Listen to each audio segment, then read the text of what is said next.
అకాల వర్షాల వల్ల ప్రాణ నష్టం జరిగింది, ఆస్తి నష్టం జరిగింది, పంట నష్టం కూడా జరిగింది.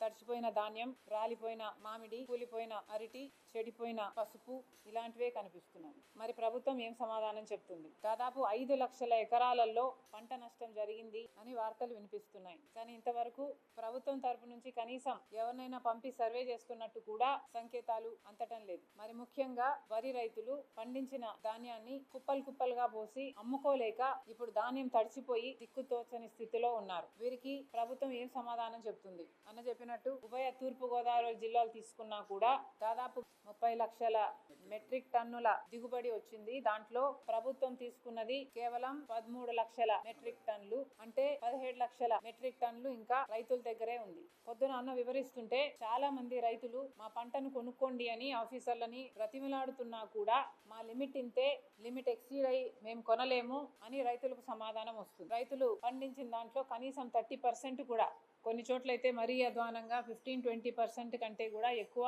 కొనుగోలు ప్రభుత్వం చేయట్లేదు రైతు భరోసా కేంద్రాల ద్వారా అని చాలా మంది రైతులు వాపోతున్నారని చెప్పడం జరిగింది. మరి రైతు పండించిన పంటను కొనాల్సిన బాధ్యత ప్రభుత్వానికి లేదా? మినిస్టర్ గారు కూడా పండించిన ఆఖరి గింజ వరకు కొంటాం మేము అన్న మాట అన్నారు అంటే దానికి కారణం కొనాల్సిన బాధ్యత ప్రభుత్వానిది కాబట్టి. మరి అలాంటప్పుడు కేవలం రైతు దగ్గర ఈరోజు కొనకపోవడం వల్ల కుప్పలు కుప్పలుగా ఎన్నో చోట్ల పోసుకొని ఎదురు చూడడం వల్ల ఈ అకాల వర్షాలకు పంట తడిసిపోయింది. మరి ఇప్పుడు ఆ రైతు ఆ పంటను ఏం చేసుకోవాలి? అసలు ప్రభుత్వము కొనకపోతే మిల్లర్ల దగ్గరైనా డిస్ట్రెస్ సెల్లింగ్ చేద్దామంటే మిల్లర్లు కనీసం 400 రూపాయలు 500 రూపాయలు మద్దతు ధర కంటే తక్కువ ఇస్తామని కోట్ చేస్తుంటే మరి చూస్తూ రైతు అంత తక్కువకి ఎలా అమ్ముకోగలడు? ప్రభుత్వం ఏమో మిల్లర్ల మీద ఒత్తిడి పెడుతున్నాం అని ప్రభుత్వం చెప్తుంది. కానీ మిల్లర్లకి ఎక్స్పోర్ట్ డిమాండ్ లేకపోవడం వల్ల వాళ్ళు కొనుక్కోవడానికి ముందుకు రావటం లేదు. మిల్లర్లకు కూడా మార్కెట్ లేకపోతే వాళ్ళైనా కొన్న సరుకుని నష్టానికి అమ్ముకోలేరు కదా. సో ఇది కొనాల్సిన బాధ్యత